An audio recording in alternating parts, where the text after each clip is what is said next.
За 14 дугаар бүлгийн хэрэг та бүхэн санаж байгаа бол нөгөө Иохан Баптист маань цаазлуулчихсан шүү дээ. Тэгээд энэ бүлгийг бүгдээрээ судалсан. Тэгээд за 13 дугаар бүлгээс болохоор одоо яг бидний судалж байгаа энэ бүлгүүд за тэгээд 20 дугаар бүлэг хүртэл багш Есүс гэсэн энэ бүлэг явж байгаа шүү. Тийм учраас бид нар яаж байгаа вэ?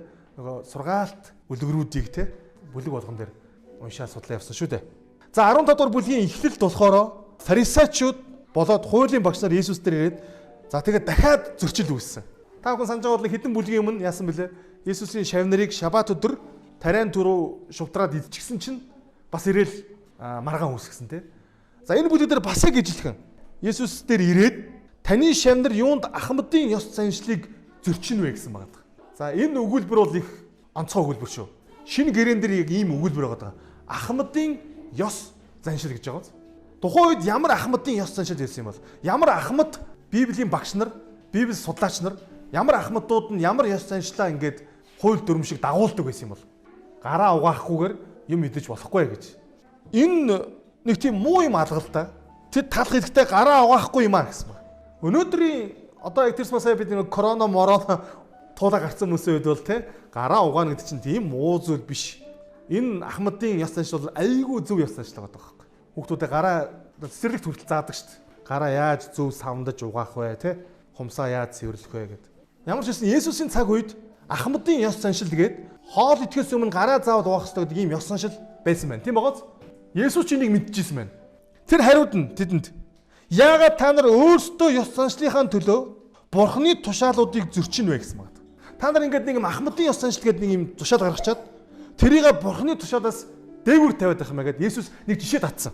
Бурхан эцэг ихээ хүндэл эцэг ихээ муугар хэлэгчийг ал гэж айлдсан гэж хэлж байгаа. Есүс шууд жишээ татж байгаа юм те. Энэ болохоор Есүс өөрөө хэлээгүй. Та нарын хүндэлдэг тэр тоороо буюу хуучин гэрээн дээр чинь ийм хууль байдаг штэ.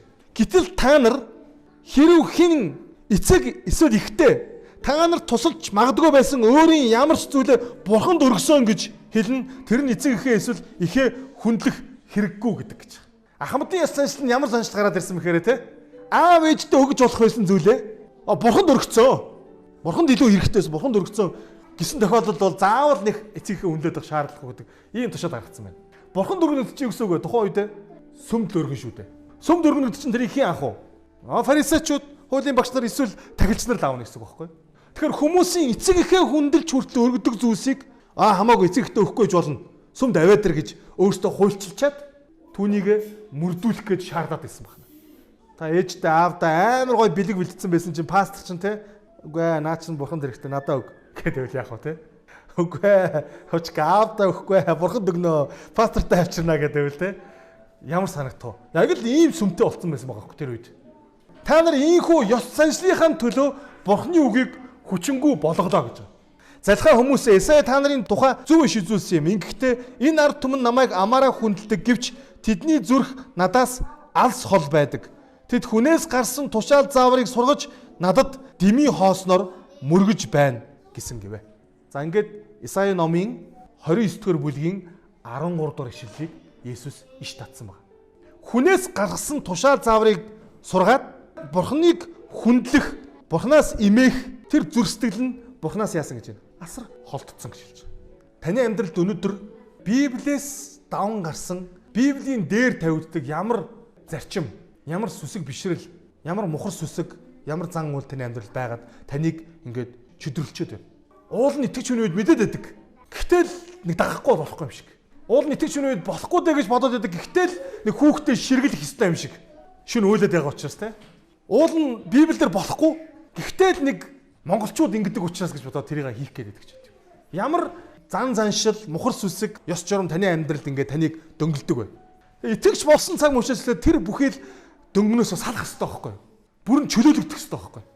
Мэдээж үндэстнийхэн өв уламжлалыг хүндлэх ёстой тий? Бид нар чинь монголчууд учраас монгол хүмүүс учраас бид нар монгол ёс заншлаа хүндлэх ёстой. Гэхдээ үнэхээр одоо ийм сонин шашин болцсон юм шиг ийм мухар сүсгүүд бидний дунд байна шүү дээ. Тэгэхээр Есүсийн цаг үед ч гэсэн яг тийм зүйл байсан байгаа. Библи за түр байж байгаараа гэдээ хажуу шишээ тавьчаад өөрсдөө нэг ийм жижиг гарын явдал гаргачихсан гэсэн үг. Үүнийг нь еврейчүүд юу гэж дууддаг байсан бэ гэхээр Талмуд Мишна гэдэг ийм судар гаргасан. Маш туршлагатай, маш алдартай алдран цуурайтсан раби буюу тухайн үеийн Библийн багш нарын гаргасан тэр Талмуд, Мишна гэж эмэгтгсэн бод номыг л Библийн дээр тавиадсан баг. Тэр номон дээр нь яах нь вэ? Хүний аж амьдралтай холбоотой, гэрлэлттэй холбоотой, газар тариалантай холбоотой, худалдаа арилжаатай холбоотой, шабат өдрөтэй холбоотой те бэлгийн харилцаатай холбоотой, гэр бүлтэй, хүүхэдтэй холбоотой гэдэг маш олон төрлийн амьдралдаа яаж амьдрахаа гэдэг заавруудыг өгсөн ийм сургаалууд байдаг гэсэн үг. За тэр сургаал дотор нь юу байсан байх нь вэ? Талах итгэхийн өмнө гараа угаа. Тэр сургаал дотор нь шабат өдөр тариа түрүү шувтар тийдэж болохгүй. Тэр сургаал дотор нь амралтын өдөр ямар нэгэн юм зөөж болохгүй. Дэвсгэрээ зөөж авч болохгүй. Ийм тушаалууд байсан байна. Тэгээ үүнийг нь илүү Библиэс илүү дагаадсан. Тэгээ Есүсийг харахаар яасан байх нь вэ? Есүсийг Библийн нүдний шилээр биш те. Харин нөгөө эцэг өвгдийнхөө гаргасан ёс заншлын ном гэдэг зүйлээр нүдний шилээр Есүсийг хараад тэгээ Есүсийг яах нь вэ? Энэ хүн шабат зөрчөөд байна. Энэ хүн яг буруу зүйл хийгээд байна гэж. Ингээд Есүсийг алахыг оролцсон байна. Хуучин гэрээний хууль тийм шүү дээ. Хуулийг зөрчүүл юу вэ? Үхэл чулуугаар шийднэ. Тийм учраас Есүсийг хэд хэдэн удаа алах гэж оролцсон те. Бүр нэг удаа бүр ийм өндөр хавцал руу түлхэх гэж оролцсон шүү дээ. Есүс тэр дундаас юр бусын аргаар өөрийгөө авч тэндээс холдоо гэж Библиэд бичсэн байна. Яагаад бүхэл бүтэн ариун ном Библи зааж байгаа тэр багш нар нь Есүсийг алах гэдэг нөхөр илт нүдэн дээр нь тэдний харж байгаа тэр нүдний шил буюу Библи тэр нь биш шүү. Өөрсдийнх нь эдэн зуун жил өөрсдөд нь ирсэн тэр еврей раби нарын бичсэн тэр эртний бичээсээр Есүсийг ингээ харахаар Есүс ялчгүй хууль зөрчөөд байгаа. Тийм учраас Есүс хэлсэн байна. Та нар хүний тушаалыг хүндлээд та нарын зүрх сэтгэл чинь Бурханаас асар холтчихжээ гэсэн байна. Ах トゥ нараа сургаал амдал болгон Бурхан руу чиглүүлэхгүй шүү. Сүм болгон Бурхан руу чиглүүлэхгүй шүү. Та өөрөө үүнийг яах ёстой вэ гэхээр шигших ёстой. Шалгах ёстой. Харьцуулах ёстой. Пастор болгон үннийг ярихгүй шүү. Зарим сүмийн гишүүд те Библи өөрөө огт уншдаггүй. Тэгээд хин чамд ингэж хэлсэн. Чи энэ хаан сурсан гэхээр манай пастор тэгсэн гэж хэлдэг. Пастрынхаа үгээр пастрынхаа номлосноор, пастрынхаа зааснаар л бодсон Библиэ дүрсэлцэн төсөөлцөн явждаг. Ийм итгэгчдийн юу гэж хэлдэг гэж яг нэг юм бог дамжуулж зажилж байгаа хүмүүстэй зүрэлдэг байхгүй. Би ингээд зажилж байгаад ингээд жоохон гаа маань гарангуут те хөөгд байхад бидний үед л те 1990-ад оны үед бол ингээд бог аваад зажилж ангууд найз нөхөж мэдээ тад энэ өгчих шууд өгдөг байсан шүү дээ. Нээрэд та нар бол тэр үеийг туулааг баг. Бид нар бол шууд ингээд тастаад өгдөг. Нөгөөт нь ч одоо бол хинч тэгж хүний хамд орчих юмыг зажлахгүй үстэй. Бид нар бол тийм байсан. Тэгэхээр энэ юу гэсэн хөр өөрөө Библи уншдаггүй итгэгчүүд яг л тийм гэсэн үг. Пастрынхаа амнаас те. Пастор бол энэ Библийн сургаал номлох бэлтгэхийн тулд Библийг амтархан уншсан байгаа. Өөрөө бодож төсөөлсөн байгаа. За энийг ингэж хүргэндээ, ингэж тайлбарлана гэж зөндөө олон бодоод тэр бохны гой амтыг гааг өчнөө олон үлээсэн байгаа. Том томоор үлээгээд те. Тэгээ гаан гараад бүр сунхаа байлгаад тэрний дараа яах нь вэ? Ингээд өгж байгаа байхгүй. Яг өөрөө Библийг задлж яг цоо шин бох авч байгаа юм шиг Библиэд дэлгэж уншаач яах юм бэ? Хэрвээ тэгж чадах юм бол та хүний сургаал, төөрөлтөн сургаал, ёс заншил, уламжлал юу ч автахгүй. Библи юу гэж хэлсэн байна? Тэр л танд шууд өөрөө ирэх болно. За ингээд хамгийн сонирхолтой нь яасан бэхээр фарисеучуд гомдсон байгаа. Энэ өгүүлбэр надад аягүй сонь санагдсан. 15 дахь бүлгийн цаашаа үргэлжлээд 10 дахь ишлээс хурсан олныг тэрээр өөрөөгөө дууцсны дараа тэдэнд сонс ухаар аманд орсон юм хүнийг бозралдаггүй. Харин амнаас гарч байна хүнийг бозралдаг юм гэлээ гэсэн. Шавнар нойртон очоод түүнд энэ үгсийг чинь сонсоод фарисеучуд гомдсныг та мэдвүү гэсэн байгаа. Фарисеучуд гомдсон биз дээ. Яагаад гомдсон юм? Та нар энэ тал дээр юу гэж бодож байна? Фарисеучуд яагаад гомдсон юм бол? Есүс юу гэж хэлчихлээ? Амнаас гарч байгаа зүйл хүнийг бозралнаа гэсэн. Та нарын заагаад байгаа над Бурхны биш сургаал чинь яг үүндээ ариусгахгүй байж тээ гэдэг байхгүй. Ах トゥ нараа Бурхны үг хүнийг яаж ах хэвээр вэ? Ариусгаж ах хэвээр. Тийм учраас энэ номыг ямар ном гэдэг вэ? Ариун Библи гэдэг шүү дээ.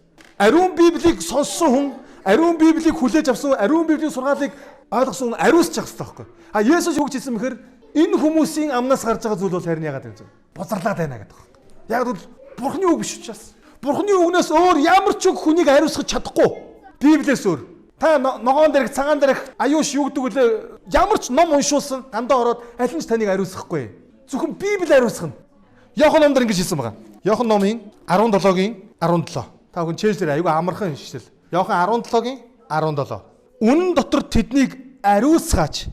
Таны үг бол үнэн мөн гэсэн байна. Амен. Та ариусмаар байгаа бол шүү дээ. Ийм хүч мүж өөрийгөө тойруулах шаардлагагүй. Би хүүхэд байхдаа аюу буддийн шишинтэй байсан.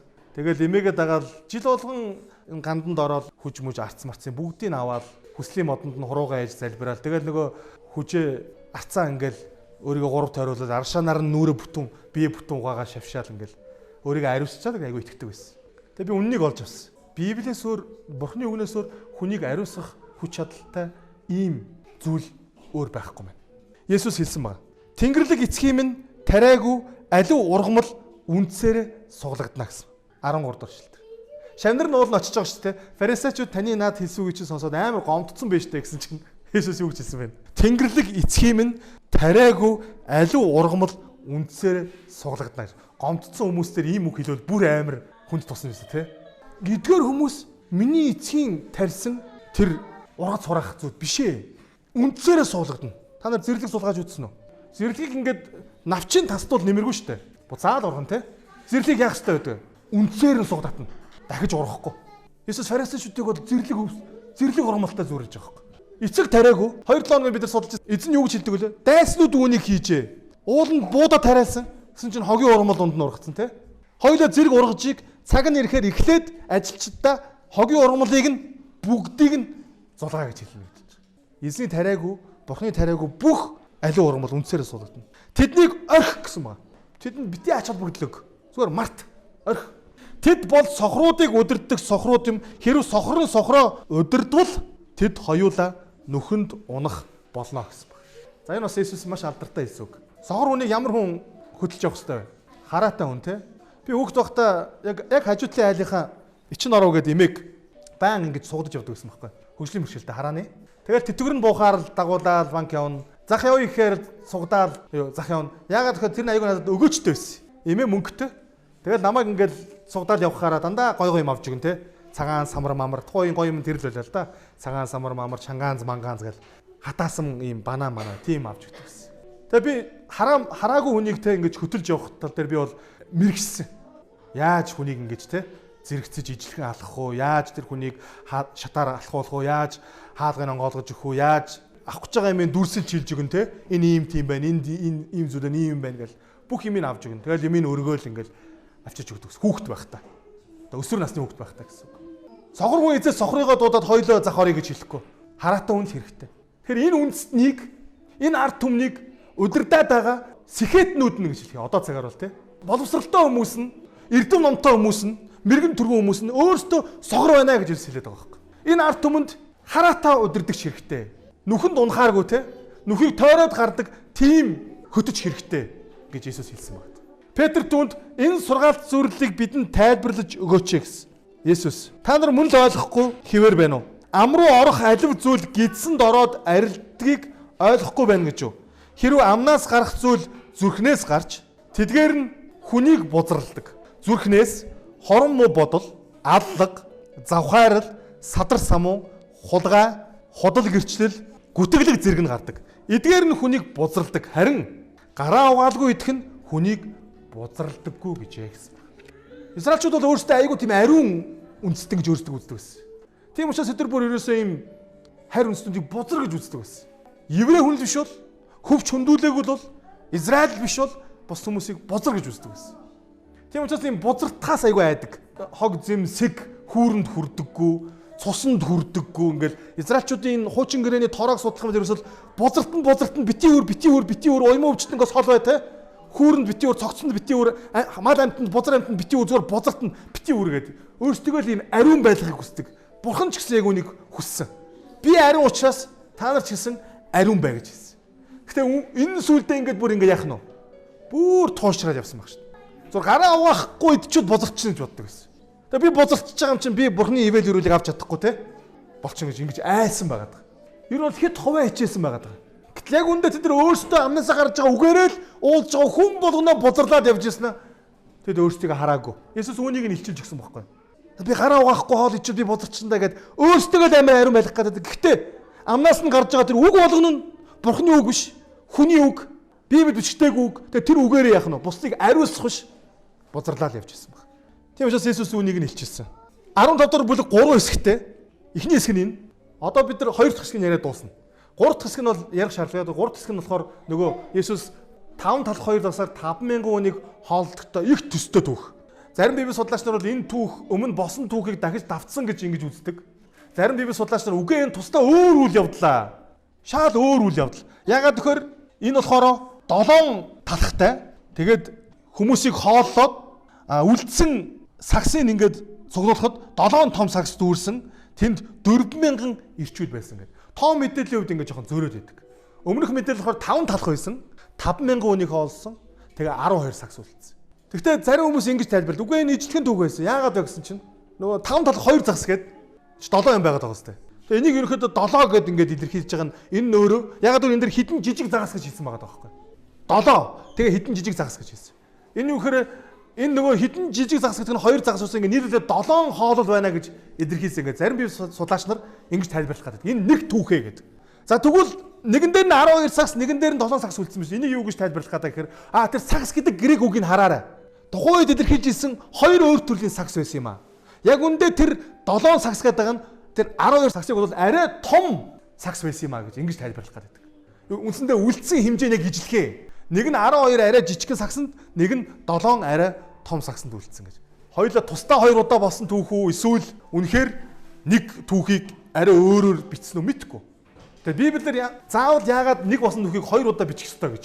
Би бол хувь хүнийхээ итгэл үнэмшлэр энэ дахиад Иесус өөр хүмүүсийг дахиад хоолсод битгдэг.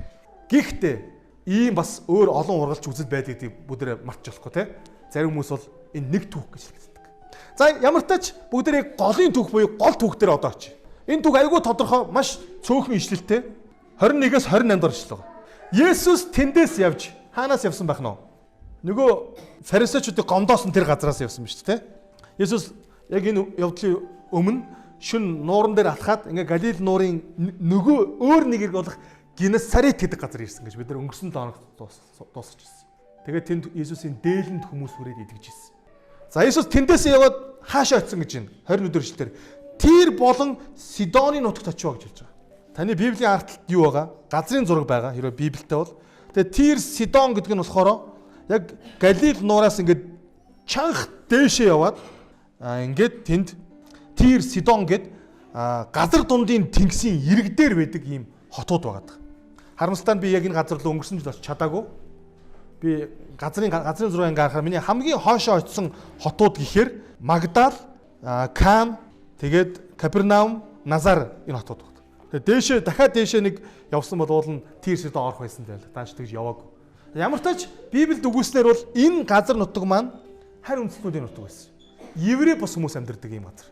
Есүс Генесаретаас гараад хааш явсан гэж байна. Тир Сидон руу явсан гэж. Нэгэн Канаан эмэгтэй тэр мужаас ирж Давидын хүү эзэн намайг өршөөгөөч охиныг мань чөтгөр хэрцгийгэр эзэмдэж байна гэж орилов гинэ. Канаан эмэгтэй. Израильчууд Египтээс гараад 40 жил цөлөөр яваад ингээд Йорданы гатлаад Канааныг эзэлдэг те. Канааныг эзэлд хамгийн ихний эзэлсэн хот нь ямар хот байсан бэлээ? Эрихо. Тэгэхээр тэр газар нутаг бол Канаан. Харь үндэстэн. Тэгсэн чинь Есүс тэр нэг эмэгтэй ирээд юу гуйсан гэж байна. Охиныг мань чөтгөр эзэмдчихэ гэж байна. Ямар амар юм бэ? Та нар юм чөтгөр эзэмдүүлсэн хүнийг харж ирсэн үү? Харж байгаагүй юу? Харах болтугай. Яа энэ чи итгэл шалгадаг байхгүй юу? Итгэлийг шалгана. Одоо бидний орчин цаг яг энэ цаг үед итгэлээ шалгах нэг хэд хэдэн аргууд байгаа. Итгэлээ чи шалгаж болох үсттэй. Магадгүй хавчлага байж болно. Хэрс итгэснээсээ болоод амиа алдах, шоронд орох, баривчлагдах ч байт юм уу. Бас нэг төрлийн итгэлээ чи шалгах зүйл бол яг нэг ийм зүйлтэй нүүр тулгарах. Есүс хэлсэн шүү дээ. Дагалдагч нарт дагалдах тэмдэг. Тэр үнэхээр Есүст итгэдэг бол Есүсийн дагалдагч мөн бол дагалдагч нарт ямар шиш тэмдэг дагалдах гэхээр чөтгөрүүдийг зайлуулах хүч чадал өгдөнө гэж хэлж байгаа. За үнэхээр Есүсийн дагалдагч би мөн үү? Би үнэхээр Есүст итгэдэг юм болов? Нэг үзэх хэрэгтэй. Бозор сүнс чи зайл гэд тэ. Есүсийн нэрээр тушааж яа гэд хэлж үзэх хэрэгтэй. Энэ чинь зөвхөн кино биш шүү дээ манайхаа. Та нар кинон дээрээс хөвчлэн юм үздэг бах тэ. Энэ кино биш шүү. Бодтой. Өнөөдөр ч гэсэн чөтгөрүүд хүний биед байсаар. Библийн тайлбараар чөтгөр гэдэг чинь юу юм? Сатаныг Тэнгэр элчийн 3/1 нь дагаж унсан шүү дээ. Хаашаа унсан бэлээ? Дэлхий рүү унсан. Та нар бодорой. Тэнгэр элч нарын 3/1 нь сатаныг дагаж бослогод нэгдээд тэгээд ялагдаад дэлхий рүү унсан бол тэр 3/1 30 Тэнгэр элч нарын те 33% нь одоо хаана байгаа юм бэ? Дэлхий дээр яваа. Яг үнэ. Дэлхий дээр яваа. Дэлхий дээр явахдаа хаана яваа юм? Хүний биед яваа юм. Үүнийг чөтгөр гэж нэрлэдэг.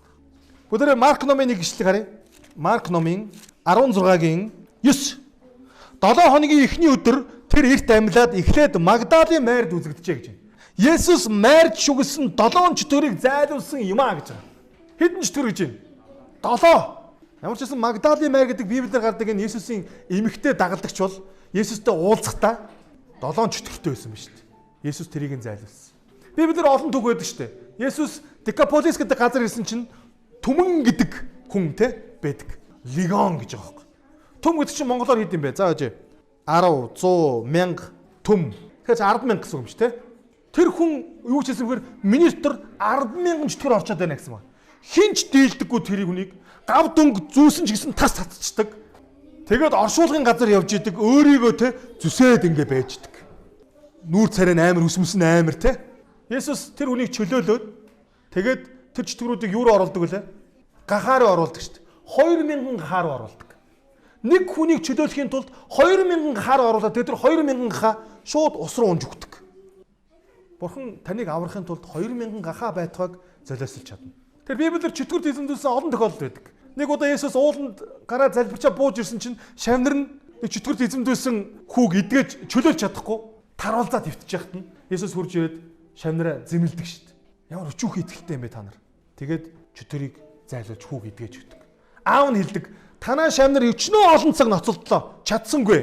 Тэгээд Есүс хэлдэг зарим тохиолдолд үүнийг залбирал болон мацаг барилтаар л хийх боломжтой гэж хэлсэн байна. Зарим тохиолдолд уйггүй залбирал, уйггүй мацаг барьж ийж зарим нэг чөтгөрүүдийг яах нь хүнээс чөлөөлж болно. Итгэлийн амьдралаар амьдрахтаа чөтгөрт эзэмдүүлсэн хүмүүстэй уулзаж, учирж, залбирч үзсэн юм тохиолдол маш олон байсан. Тэнд нэг юм сүнс хараад байна гинэ. Тэнд нэг юм сонирн болоод байна гинэ. Тэнд унтахгүй байна гинэ. Хий юм хараад хүнтэй яриад байна гинэ. Тэнд балкон дээр гар зогсоод үсэрнэ гэдэг нь. Тэнд ингээд олон яриад тэг юм дуудлага авч байгаа юм шиг те. Хүсэх юм биш л те. Хүсэх юм биш. Маш их тэмцэл, маш их зүйл. Би маш олон хүмүүстээр бас те зөвхөн залбираад болохгүй болохоор нь ерөөсөн ариусгсан залбиралтай тос асгаж бас залбирж ирсэн. Тэг ямар ч тач энэ нэмэгтэй бол Есүс гэдэг хүнийг сонсоод тэгээд яасан байх нь вэ? За энэ хүн дээр л очиж охиноо ирүүл болгоё гэд. Ингээд хурж ирсэн. 23 дахь эшлэлээр харин Есүс түүнд нэг ч үг хэлсэнгүй гэж. Яагаад юм бол бидэнд заримдаа ийм зүйл тохиолддог штэ. Бид Бурханаас гуйдаг. Бурхан минь надад туслаач. Бурхан надад ийм зүйл хэрэгтэй. Бурхан надад намайг ингэж ивэгэд өгөөч. Бурхан надад ийм зүйл тусламж хэрэгтэй байна. Бурхан чив чимээгүй. Есүс улаан цайн эмэгтэй нэг бүсгүй хурж ирээд сөгдөөд охины минь чөлөөлж өгөөч. Чөтгөр хөвцөйгээр эзэмдэж байна гэж хэлэхэд Есүс тэнд юу ч хэлсэнгүй. Тэгтэл шавнар нь ирээд түүнийг явуулаач. Тэр эмэгтэй бидний араас хашгирсаар байна шүү дээ гэж гоо. Шавнар нь бүр ингээд аргаа орсон. Энэ эмэгтэй чи бүр ингээд ууггүй араас ингээд хашгираад яваад байна шүү дээ. Та үг хэлэхгүй байсан ч гэсэн энэ эмэгтэй чинь бууж өгөхгүй байна. Салж өгөхгүй байна. Араас дагаад ах юм байна. Та хүсийг биелүүлээд ингээд явуулаач гэсэн ба. Есүс би зөвхөн Израилийн гэрийн алдагдсан хоньнууд руу илгээгдсэн юм гэж хэлж байгаа. Үүнийг хэн хэлж байна? Есүс шавнартай хэлж байгаа. Яагаад ингэж хэлсэн юм бол Есүс? Есүс эмэгтэй гуйлтанд хариулаагүй. Шавнартай болохоор би зөвхөн Израилийн гэрийн төрсөн хоньнууд руу ирсэн гэж хэлж байгаа. Өнөөх эмэгтэй дөхөж ирээд түүний өмнө мөргөж эзэн надад туслаач гэхэд Есүс хүүхдүүдийн талхыг авч нохтод хайж өгөх нь сайн хэрэг бишээ гэв. What? Яагаад ингэж хэлж байгаа юм бол? Ямар гомдмоор юм бэ? Бүр нохоогоор зүрлжлээ шүү дээ. Харин тэр эмэгтэй. Тийм ээ эзэн. Гэвч нохтож эздийнхээ ширээнээс унсан үүрэмгээр хоололдог шүү дээ гэсэнд Есүс эмэгтэй итгэл чинь агуу юм чиний хүсснээр бүтэг гэхэд охин тэр дороо идэрчээ гэсэн баг. Амен. 29 дэх ишлэл, сүүлийн ишлэл. Тэгээд Есүс тэндээс явж Галил нуурын хавьд ирээд ууланд гарч тэндээ сууж байлаа. За энэ түүхээс бид нар юу сурч болох вэ? Төгсгөлд нь. Есүс угаасаа Галилд байсан л да. Галилийн нэг эрэг болох Генесарет гэдэг эрэг дээр байсан. Түүхийг харахаар Есүс тэндээс яваад 21 дэх ишлэлээр тэгээд шууд Тир Сидонд очив. Тир Сидонд очиод энэ Матай өгүүлж агаар ерөөсөө энэ эмэгтэйтэй уулзчал тэгэл буцаад 29 дэх ишлэлээр тэгээд Есүс тэндээс тэгээд буюу охин эдгэрсийн дараа тэндээс яваад буцаад Галилдо иржээ гэсэн. Яг үнэ. Есүс угаасаа л Тир Сидон орсон энэ эмэгтэйтэй л уулзах гэсэн. Есүс угаасаа л энэ эмэгтэй олон жил шаналж байгааг тэр хавийнхаа орж болох бүх сүм хийд үздэг хардаг мэрэг төлөгч бүгдэн дээр нь очиод охиноо идэлэхээр зовж исэн гэдгийг энэ эмэгтэйг Есүс угаасаа мэдчихсэн. Тийм ч учраас нэгд өглөөс сэрээд дагалдагчдаа дагуулад тэр Сидон руу явахдаа түүний гол зорилго нь ерөөсөө энэ эмэгтэйтэй л уулзах байсан. Есүс өөрөө зорж энэ эмэгтэйн зам дээр очисон гэсэн үг. Тэгэхээс тэг гэж яг энэ эмэгтэйтэй таарлцсан гэсэн үг. Тэгэхээс тэг гэж яг энэ эмэгтэйд өөрөө баригдсан гэсэн үг. Баригдсан. Марк номдэр юу гэж хэлсэн гэж Есүс хүмүүсээс нуугдаж чадсангүй. Учир нь айл руу орсон чинь энэ эмэгтэй дагаа орсон байдаг. Марк номдэр арай жоохон дэлгэрэнгүй тайлбарласан байдаг. Есүс угаасаа тэнд яг энэ эмэгтэйтэй таарлах гэж очсон. Тэгвэл Есүс яагаад очсон мөртлөө ийм гурван сонин хандлагыг гаргасан юм бол тэ. Эхлээд юу ч хэлээгүй. Дараа нь би зөвхөн израильчуудад л үйлчлэх гэж ирсэн гэж хэлсэн. Тэгснээ төгсгөлд нь хүүхдүүдийнхээ талхыг авч нохтод хайж өгч болохгүй шүү дээ гэж хэлсэн. Есүс яагаад ийм хандлагыг гаргасан юм бол? Есүс үүгээр юуг харуулахыг хичээсэн бэхээр та бүхэн анзаараад үзээрэй. Ихэнх тохиолдолд бид нар нэг ийм хандлага гаргадаг те. Энд миний 4 хүүхэд байна. Гэхдээ миний сургаал номлолын зарим үг хэдийгээр бүх сүмийн гишүүдтэй хэлж байгаа юм шиг боловч заримдаа салаа зүйтэй яг шууд содоод хэлж байгаа үг байдаг байхгүй. Содоо нэг мэдэрдэг үү? Мэдэрдэг те. Байдаг. Есүс яг ийм байдлаар хандсан байхгүй. Есүс хэдийгээр яг энэ эмэгтэйд хэлээд байгаа бит боловч яг нарийн судлах юм бол энэ үгс хэн тэнжсэн мэхээр шавнарт хандаж хэлжсэн баг. Би 13-аас 20 дугаар бүлэг ямар бүлэг гэж хэллээ? Багш Есүс. Зааж байгаа. Есүс энэ бүх хандлагаараа шавнартаа үг хэлжсэн. Эмэгтэйд биш. Яг тэгвэл та бүхэн анзарч байгаа бол яг энэ өмнөх бүлэг дээр Петр яасан бэлээ? Живсэн шүү дээ. Тэгтэн Есүс юу гэж хэллээ? Живэгт нь бага итгэлт минь ээ гэж хэлж байгаа байхгүй. Харин энэ эмэгтэйд юу гэж хэлсэн бэ? Итгэл чинь агуу юм аа. Яг хэн нь Есүсийн дагалдагч байхад тэнцэх гэдэг юм шиг харагдаад байна.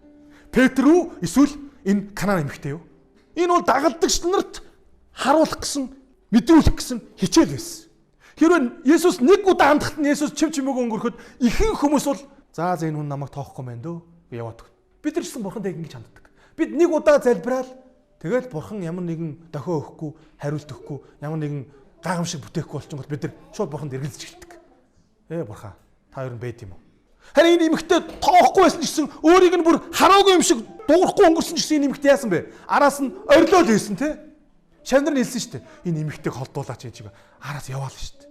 Тэгээд Есүс юу гэж хэллээ? Бүр чигэнд нь сонсохын тулд хажууд нь ойртож иж байгаа мэдсэн юм шиг шавнартай хандаад би бол Израилийн төөрсөн хонд руу ирсэн гэж хэлсэн. Эмэгтэй сонсч л байсан. Эмэгтэй өөрийгөө Канаан гэдгээ мэдчихсэн. Тэд тул номын 20 дугаар бүлгийг тахан уншаарай. Бурхан Израильчуудыг Канаанд орж ирээл бүх тийм Канаанчуудыг устдаг. Тэдийг хөөж гарах энэ газараас гарг гэж хэлсэн байдаг. Яг Канаанчууд дургуйсмаар Канаанчууд бол бүгд харь шүтгэтнүүд байсан. Хүүхдэрээ хүрт дахид өргөдөг ийм шашин шүтгэхтэй байсан. Гэхдээ Канаанчуудаас аврагдсан хүмүүс олон бай. Бид нар Ерихо хотоос аврагдсан Рахаб гэдэг эмэгтэйг мэднэ шүү дээ. Бурхан эдгээр тэднийг зайлуулж, хөөж тэр газрыг эзэлж байгаа ч гэсэн тэнд бас давхар сайн мэдээ явагдаж ирсэн. Нэг үслийг хүлээж авч Бурханд гимшсэн хүмүүс нь аврагдаж Бурханы гэр бүлд, Бурханы ард түмний дунд нэгдэх боломж байсан уу? Байсан. Энэ эмэгтэй өөрийгөө Канаан үндэстэн буюу Израильчууд яг үндэ дайсан үндэстэн эмэгтэй гэдэг өөрөө мэдчихсэн. Гэхдээ энэ эмэгтэй ийм хатуу үг сонссон ч гэсэн итгэлд нь ямар ч дайвалзаа, хэлбэлзэл байгаагүй. Савлаагүй гэсэн үг. Амен, ийм итгэлийг Бурхан бидэнд өгөөсөн. Тэгээд зогсохгүй төгсгөлд нь хүүхдүүдийн талхыг авч нохтод хайж өгөх нь сайн хэрэг биш ээ гэж хэлсэн байна. Би дагууд хэлсэн те. Израильчууд бол айгүй ариун байхыг хичээдэг. Тийм учраас бузар амьтны махыг иддэггүй байсан. Нохоо бол бузар амьтан. Идэж болохгүй мах гэсэн үг. Библиэд итгэдэг хүмүүсийн хувьд. Нохоогоор зүүрлэнэ гэдэг бол ерөөсөө бузар гэж илэрхийлж байгаа. Тэгсэн чинь энэ эмэгтэй амар ухаалаг юу гэж хэлсэн бэ? Энэ эмэгтэй итгэлтэй бас дээрээс нь маш ухаалаг. Ноходч эздийнхээ ширээнээс унсан үүрмгээр хоолдог шүү дээ. Энэ эмэгтэй итгэл яаж харагдсан гэж надад бүтэн талах хэрэггүй эзэм байна. Яг үндэ тэр талхны үүрмэг байхад л миний охин идэгнэ гэж хэлсэн. Амен. Дагалдагчид бол бүтэн талах үртлээд яваад байгаа хөөхгүй. Тийм байгоц Есүстэй хооллоод, Есүстэй хамтдаа аялаад, Есүстэй гал тойрд суугаад, Есүстэй хамтдаа гайхамшиг үйлдээл, Есүстэй хамтдаа усан дээр алхаад, Есүстэй хамтдаа өвчнүүдийг идгээгээл дагалдагчдын карманд бол бүтэн талхууд байгаа хөөхгүй. Тэгсэн мөртлөө баг итгэлтэй. Харин энэ эмэгтэй юу ч хэлсэн бэ? Би тантай уулзаад нэг үүрмгийг аваад тарьсан ч хамаагүй. Би цадна. Миний охин идэгнэ гэсэн ийм итгэлтэй байсан. Амен. Үүрмэг итгэлээр гайхамшиг үлддэг ийм итгэл энэ эмэгтэйд байсан байна шүү дээ. Тийм учраас Есүс хэлсэн. Эмэгтэй итгэл чинь агуу юм. Чиний хүснээр бүтэг гэхэд охин тэр дороо итгэрчээ гэсэн. Өнөөдрийн 15 дугаар бүлгээс бидний сурах ёстой зүйл. Бид яг юуг амьдралдаа эндээс сурж авах вэ? Яг Кана эмэгтэй Есүс хоёрын хооронд маш олон саад байсан. Есүс хүлээж аваагүй, Есүс тоогоогүй, харь үндэстэн байсан. Шал өөр илгийн хүн, бузар үндэстэн гэж нэрлэгддэг. Маш олон саадууд байсан. Гэхдээ саад болгон энэ эмэгтэйг Есүстэй уулзахаас Есүсийн ивэл ерөөлийг гайхамшиг амьдралдаа мэдрэхэд нь нэгэн саад болоогүй маа. Амен. Тэгэхээр өнөөдөр таны амьдралд ямар саад байна?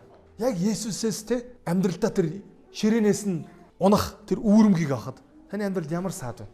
Та итгэл багтаа байна уу? Та эсвэл байгаа үүрэмгээ голоод байна уу? Таны амьдралд ямар саад байна? Та нэг зүйлийг сайн санаарай. Есүс угаасаа л Тир Сидон орохдоо энэ эмэгтэйтэй уулзах гэж ирсэн. Есүс угаасаа энэ эмэгтэй охиныг эдгэхийн тулд ирсэн. Анханасаа энэ аялалд гарахтаа. Гэхдээ үүгээр дамжуул шамнартаа л Есүс хамгийн чухал сургамжийг, хамгийн чухал зүйлийг ойлгохыг хүссэн. Итгэл чинь эмэгтэй итгэлээс харьцуулахын тулд хэр зэрэг байна вэ? Магадгүй нэгэн бүлгийн өмнө итгэл багт минь гэж дуудуулсан Петрийн хувьд бол жоо ицсэн баг. Нүдэн дээр нь харь үндэстэй эмэгтэйг агуу итгэлтэй бүсгүй минь гэж дуудсан учраас. Есүс өнөөдөр бидний хүн бүрийн итгэлийг өнгийн харж байгаа. Магадгүй таны хувьд Бурханаас ямар ч тааллыг авах зохисгүй гим нүгэлтэй, сул дорой, Бурханаа сайн мэдэхгүй, Бурханыг сайн таньж мэдэхгүй, маш олон танд Бурханд хүрэхэд хол юм шиг ийм зүйл байж болох. Гэхдээ нэг зүйл нь тодорхой. Есүс таны төлөө ирж яваа. Есүс тантай уулзахаар, яг Есүс тантай зориуд таарахаар таны зам дээр ирж яваа. Амен. Та хинч байж болно. Би өнгөрсөн 7 хоногт нэг юм өгүүлбэр хэлсэн. Та ямар ч гим нүгэл хийгээд ямар ч гүнд хол алс танд аваачигдсан Есүс тэр газар чинь хүрч чадна гэж. Яг нөгөө супер баатар ингээ сундаг шүү дээ. Гар нь сундаг шиг сунж хүрч чадна гэж. Та бүр хамгийн чадлаараа би бүр энэ дэлхийн хорвоогийн хамгийн аимшигтай гин үлийг бүгдийг нь үлдээгээд хийгээд Бурханаас тэр тэнд хэдэн мянган гэрлийн жил хот очсон ч гэсэн Есүс тэнд чинь таныг аврахын тулд хүрч чадна гэсэн. Таны хамгийн сайнараа холтчихсон гэж бодсон тэр газар чи хүртэл Есүс хүрээл очино. Амен. Энэ эмэгтэй нөхцөл байдал бол Бурханаар өрөөгдөх, ивээгдэх, эдгээгдэх ямар ч боломжгүй мэт байсан. Тэр Тир Сидонд өөрөө Кана эмэгтэй, өөрөө шал өөр итгэл үнэмшилтэй. Гэхдээ Есүс тэнд очив. Зөвхөн тэр эмэгтэйн төлөө тэнд очив. Өнөөдөр ч гэсэн Есүс таны амьдралд орохыг хүсэж байна. Өнөөдөр ч гэсэн Есүс яг танд хүрэхийг хүсэж байна. Та уухгүй Есүсийг дагаарай. Та уухгүй Есүсийн араас дууцсаар байгаарай. Есүс танд хэлнэ. Чиний хүснээр болгоё гэж. Та юу хийлээс хүсэж байна? Юу хийлээс хүсэж байна? Есүс тантай хамгийн ойрхон ирлээгээ та төсөөл. Та хэн байх нь хамаагүй. Есүс тантай ойрчул хамгийн ойроор танд ирлээ. Тэгээд танд хэлнэ. Чиний хүснээр болог. Та юу хүсэж байна? Эзэн бурхан минь ээ.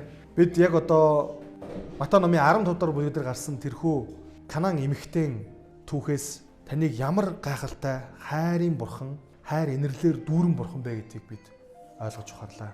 Хэдийгээр эзэн минь бид энэ амьдралд маш олон зүйлдер таныг гомдоож, таны урмыг хугалдаг ч гэсэн таны хайр хизээж хувирахгүй өөрчлөгдөхгүйгээр бидний төлөө үргэлж цохилж үлдэх талархъя. Өнөөдөр эзэн бид өөрсдийгөө яг хаана явж байна гэдгээ дахин олж харлаа. Бид үнэхээр ууггүй гуйж байгаа байлоо?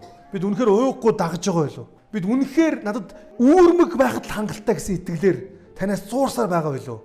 Бид үнэхээр танаас хүснэ итгэлийнхэн хэмжүүрээр хутгаж танаас авч чадаж байгаа байлоо? Хутгасан ч бидний итгэл хэр зэрэг бага байна вэ? Бага итгэлт минь ингэж дуудагдаж таны ивэл өрөөлөөс бага хутгаж авч байна уу? Эсвэл агуу итгэлт минь хэмээж бид хормоо дээр дүүртэл танаас ивэлийг авч байна уу? Энэ бүгд дээрээ бид өөрсдийгөө олж харлаа. Үнэхээр бидний дунд бага итгэлтэй итгэж чадахгүй байгаа нэгэн байгуул та итгэлийг өгөөч. Учир нь итгэл нь бэлэг үлээ эзэн минь. Танаас ирдэг бэлэг үлээ. Дээрээс ирдэг бэлэг үлээ. Тийм учраас та бидэнд итгэлийг өгөөч. Бага итгэлтэй хүн нэг бүрийн итгэлийг та өсгөж өгөөч. Итгэлийг нь дүүргэж өгөөч. Тэгээд эзэн минь биднийг хаанч байсан, хаач очсон, ямар ч нөхцөл байдалд байсан та зөвхөн миний төлөө энд байгаа хүн нэг бүрийн төлөө та зориод ирдэг бурхан. Та бидний зам дээр ирдэг, бидэнтэй уулздаг, та зориуд дээр гарч ирдэг бурхан. Биднийг ивэж өгөөрэй. Энэ бүгдийг Есүсийн нэрээр залбирлаа.